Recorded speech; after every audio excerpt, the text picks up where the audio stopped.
بسم الله الرحمن الرحیم. به نام یاد خدا. ما در این ویدیو میخواهیم که تشریحات و مفاهیم‌های کلیدی ویدیو را در اینجا تشریح کنیم. ویدیو اول درباره یک پسر دانشجو است که البته او دانشجو پر از دنیای اطلاعات زندگی میکنن، ولی هر چقدر بیشتر به دنبال جوابهای خود میگردن ولی بیشتر گیج شده میره. هر چقدر میخواه سوالهایی که به ذهن خود گشته بودن او را جوابایش پیدا کنه و همون قدر چی میشه؟ گیج شده میره. سوالی که در ذهنش میگرده همون سوالهای مهمش البته که میگفتن که چطور ما سالم بخوریم یا نه غذا را چطور سالم بخوریم، و یا که سوال دیگری چی بود که با کدام مدرسه بروم یا درس خوب را بخوانم و یک تحصیلی خوب داشته باشم. این با کدام اینا هر چقدر چی میکردن کوشش میکردن ولی به جواب درست، به جواب قانع کننده نمیرسید.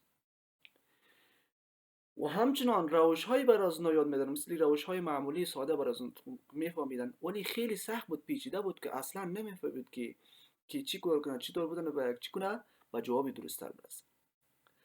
پس به دانشجو تصمیم گرفت که با یک سفر برود، البته با یک سفر چی بزرگ. یک سال کاملا به جاهایی که دور دنیا سفر میکنه تا آدمهای دانا چطور از میان آنها اطلاعات چی نمیکند را بگیره و جواب درست خود را پیدا کنه. یعنی با آدمهایی که بسیار مهمی که است همراهشان که ششتر برخورد میکنن تا بفهمن که به جواب درست رسیدگی میتونه یا نه. بالاخره یک استاد بزرگ به اسم جاشوی را پیدا میکنه. او میداند که چطور از میان همه اطلاعات جواب درست را چی کند پیدا میکند. استاد با او میگه که جوابی که به دنبالش هستی، میگه تو یک چیز بسیار میگه به دنبال جوابی که هستی او ساده هست ولی مهمی است که قایم شده، چون علت معلول بینشان وجود داره. یعنی قایم شده با بین اما جوابی که تو میخوایی قایم شده علت معلول وجود داره. یعنی بفهمی که هر اتفاقی که میفته در زندگیت یک دلیل داره. مثلا گرفتن نمرات خوب در امتحانات یک دلیل داره که چی دلیل شد که تو یک نمره خوب در امتحان گرفتی. دیگه استاد با او میگوین که برای فهمیدن این موضوع باید 5 تا ابزارهای جادویی رو یاد بگیرید. و ابزارهای جادویی چی است؟ ابزارهایی هستند که ابزارهای اقتصاد سنجی هستند که بر تو کمک میکند که تا هر جوابی که بر تو گنگ است سختی میکند چون پیدا کنی.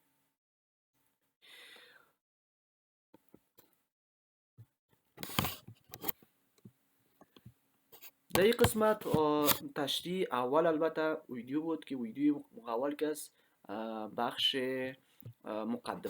مقدمه بود. این بود همین قدر تشریح بود بخش ویدیو اول. تشکر از شما.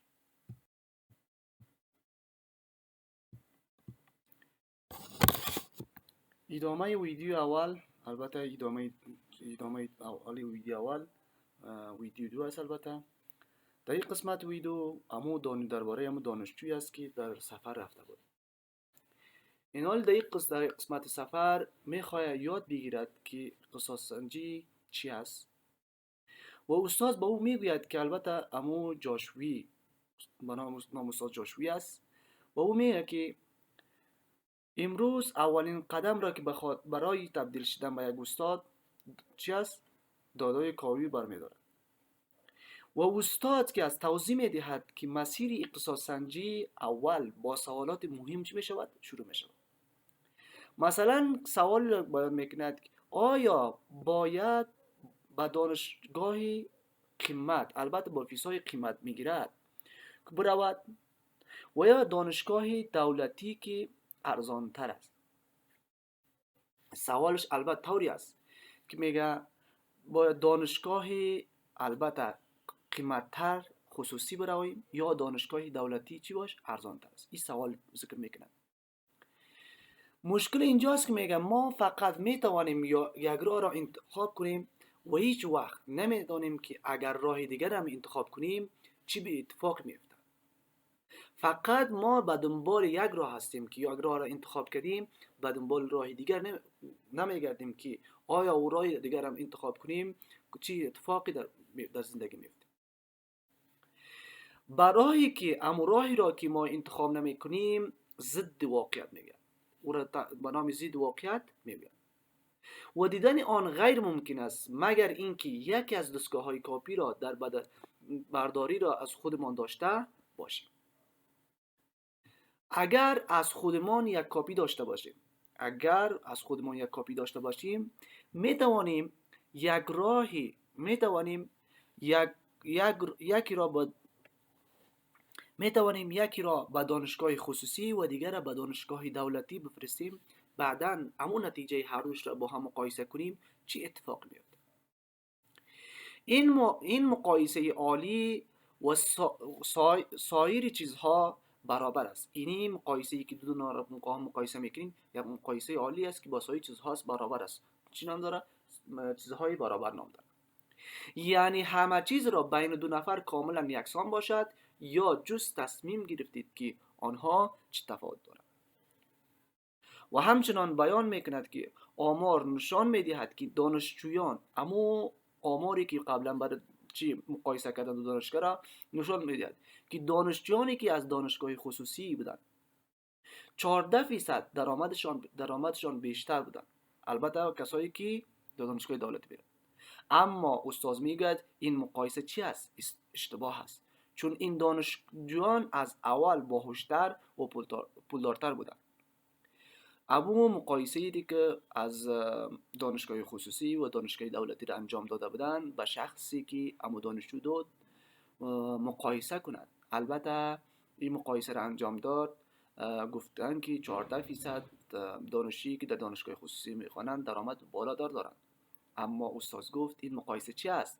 اشتباه است، چون این دانشجویی که اول چی بود در دانشگاه خصوصی تحصیل میکردن از اول باهوشتر و پولدارتر بودند. با این مشکلی که بود با اون شخص دانشجو با اون چی رو خوردن، با این مشکل بزرگ سوگری انتخابی میبین. سوگری انتخابی چی معنا داره؟ فراموش کردن سایر چیزهایی که برابر هستند ما را مستقیم با آغوش یکی از چیزهای مشکلات بزرگ میندازه. این را با نام چی میگن؟ سوگری انتخابی میگن. یعنی وقتی که همچنان معنای دیگه چی است؟ وقتی که دو گروه را با هم مقایسه میکنیم در حالی که از اول با هم برابر نبودن.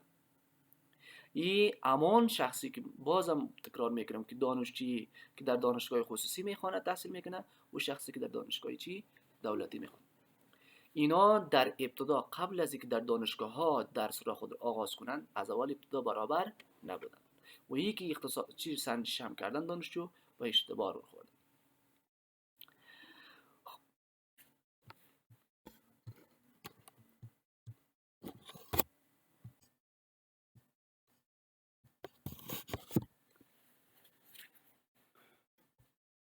در قسمت تحلیل ویدیو سوم در اینجا بازم ادامه گپ‌های ویدیو دوم که از گپ همونجا است که دانشجویی که در دانشگاه خصوصی و دانشجویی که در دانشگاه دولتی تدریس میکردن که همون گپ‌هایی را که با هم مقایسه کرده بودن دانشجو برای بازم اشتباه البته مقایسه کرده بود. این حال میخواه که چطور اینامی مقایسه های درست خود را انجام بده و کدام راهی وجود داره اینا را مقایسه ایشان چی کنه درست را انجام بده بیان میکنه. برای مقایسه درست باید همه چیز بین دو گروه یکسان باشد بجز یک تصمیمی که به این سایر چیزهایی که با هم برابر است میبینه. بهترین را برای این کار که برای دوش مقایسه کند تخصص چی است؟ تصادفی است. تخصص چی؟ تصادفی. یعنی بخواه که امی شعر بودن یا خط بودن را تصمیم بگیره، چی کسی میتواند شعر بودن یا خط بودن تصمیم بگیرد؟ چی کسی چی میتواند به دانشگاه خصوصی برود و چی کسی میتواند به دانشگاه چی برود؟ دولتی برابر. اما چون نمیتوانند این کار را بکنن، از ابزار بنامی چی استفاده میکنن؟ از ابزار بنامی رگریسیون استفاده میکنن که میتواند با استفاده از همین ابزار رگریسیون تفاوت‌های بین همین دانشها را چی کند؟ کنترل کند و آنها را شیبه با هم بسازند. یعنی شیبه هم بسازند، بعدا چی کنند؟ مقایسه کنند. یعنی در ابتدا قبل از تحصیل اونا با هم برابر نبودن. از او خاطر میتونن با استفاده از ابزار رگریسیون اونها را با هم برابر کنن، شیبه هم سازن، بعدا تصمیم میگیرن. وقتی با رگریسیون تفاوت‌های توانایی و خانواده را آنها را کنترل کنیم، حق الزامی دانشگاه خصوصی از 14% که البته در ویدیو قبلی بیان کرد به 9% کاهش میکنه. از 14% به 9% چی میکنه؟ کاهش میکنه. اما توانایی چیشه بیان کرد؟ توانایی اما دانشجو. اما باز هم ممکن است چیزهایی که مثل انگیزه باشد یا همچنان تلاش باشد کنترل نکرده باشد. اما این مشکل را به نام سوگیری متغیرهای حذف شده میگه. یعنی چیزهایی که مثل انگیزه یا تلاش ها و دیگه باشد او را با استفاده از ابزار رگریسیون کنترل کردن است. باز در یک مطالعه معروف باز محققان دانشجویان را مقایسه کردند که دقیقاً به همان دانشگاه قبول شده بودند که مثل که هر دو و دو چی کرده بودند؟ با دو قبول شدند. و نتیجه جالب این بود که حق الزام هم دانشگاه خصوصی به 0 رسید. یعنی دانشگاه خصوصی ارزش اضافی را نداشتند.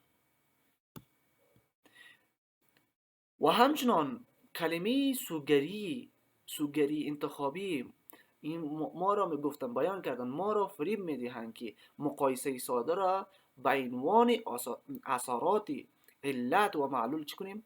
تفسیر کنیم.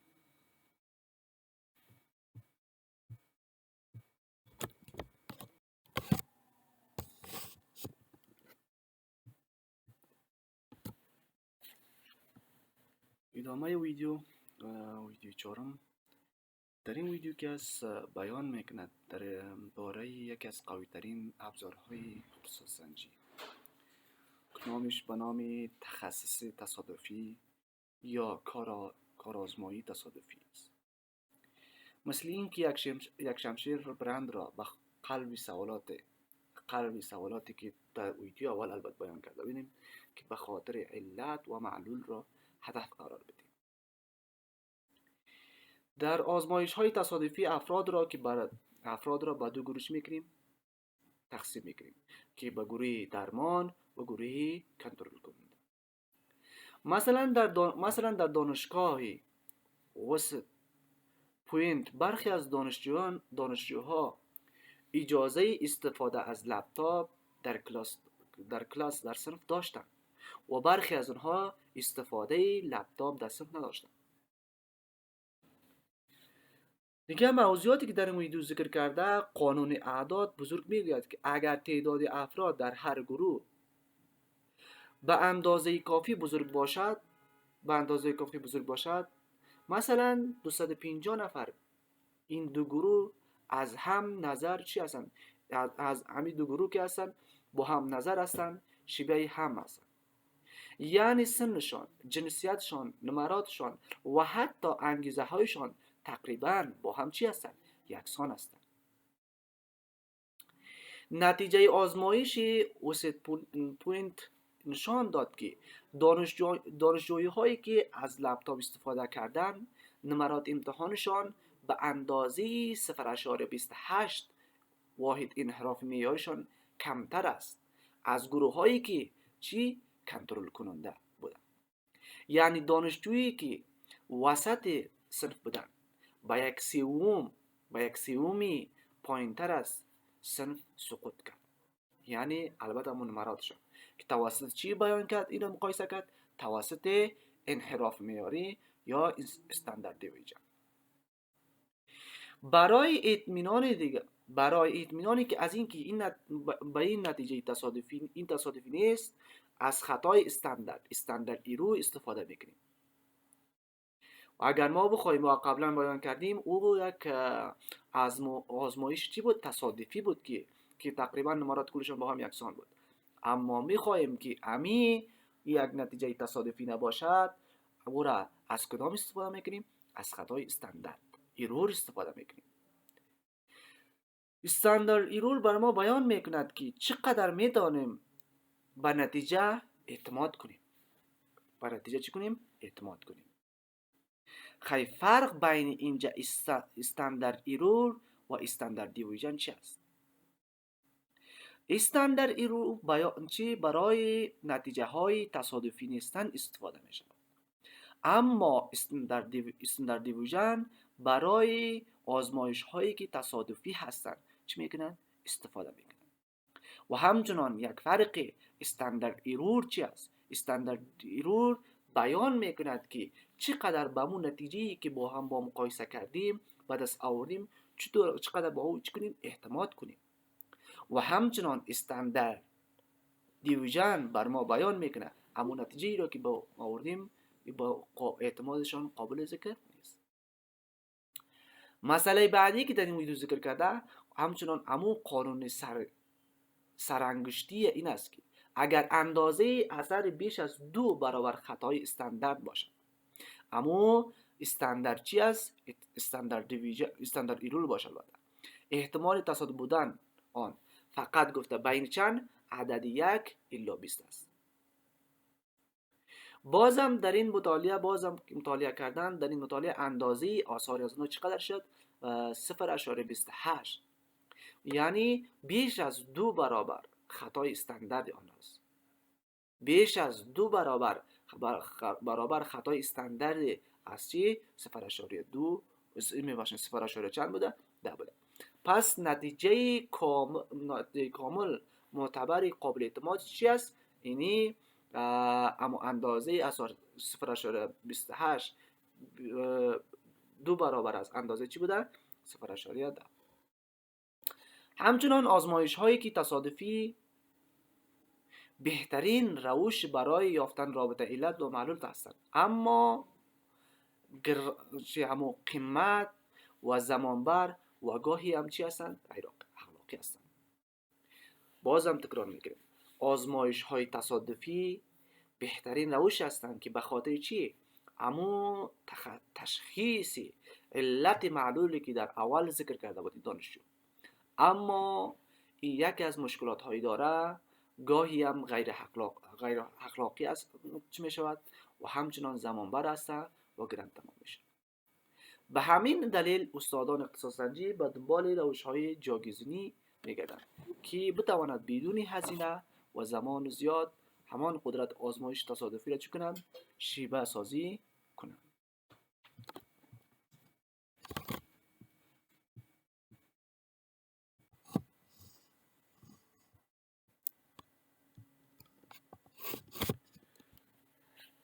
در ادامه ویدیو چهارم این است که ویدیو پنجمی.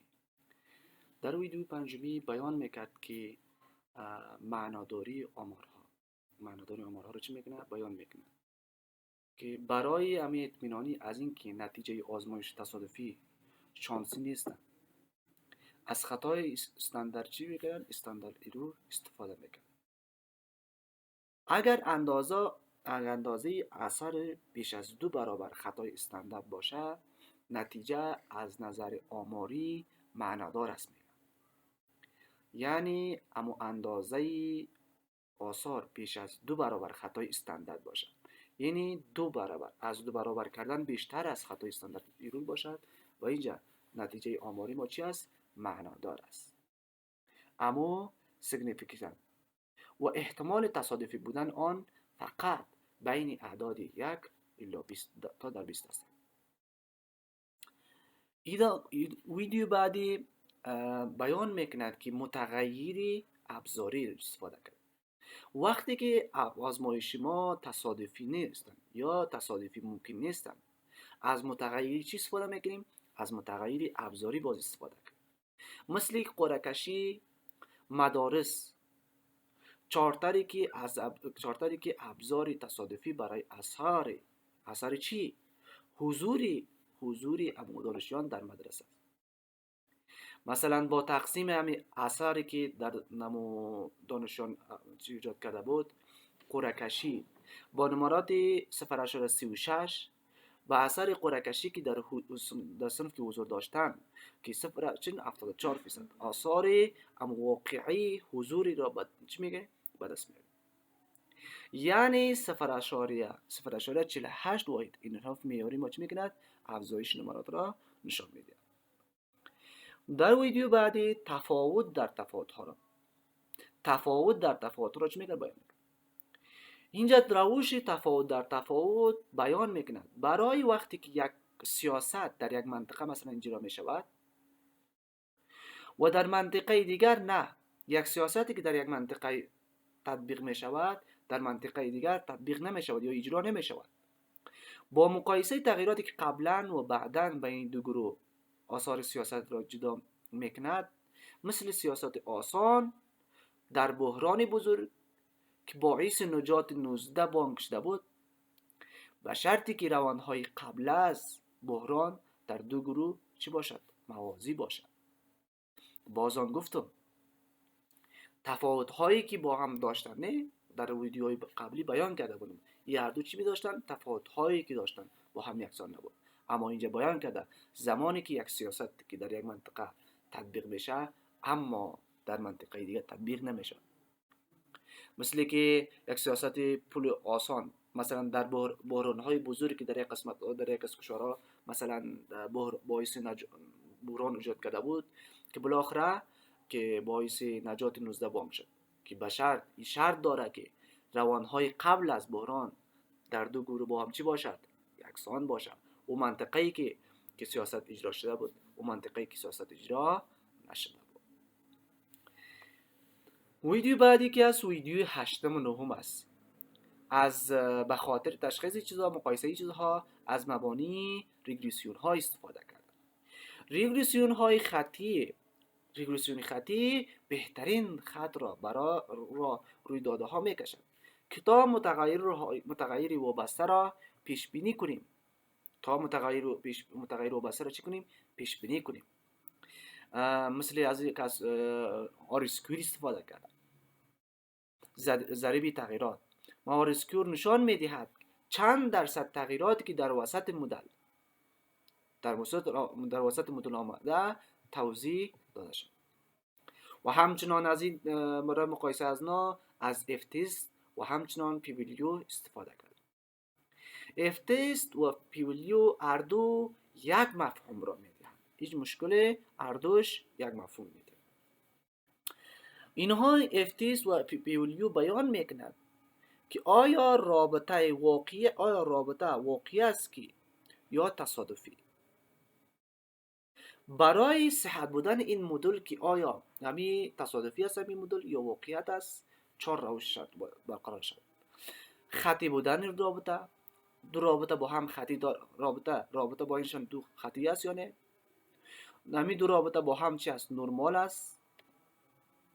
و همچنان همسانی واریانس که هر دو با هم همسانی داره یا نداره. و آخری چی است؟ بخش شرط 4 نبودی هم خطی شدید بین متغیرها را چی میکند؟ بیان میکند. در ویدیو دوم چی میکند؟ ریگرسیون چندگانه را بیان میکند. در اینجا ریگرسیون چندگانه نسخه پیشرفته تر از ریگرسیون های ساده است.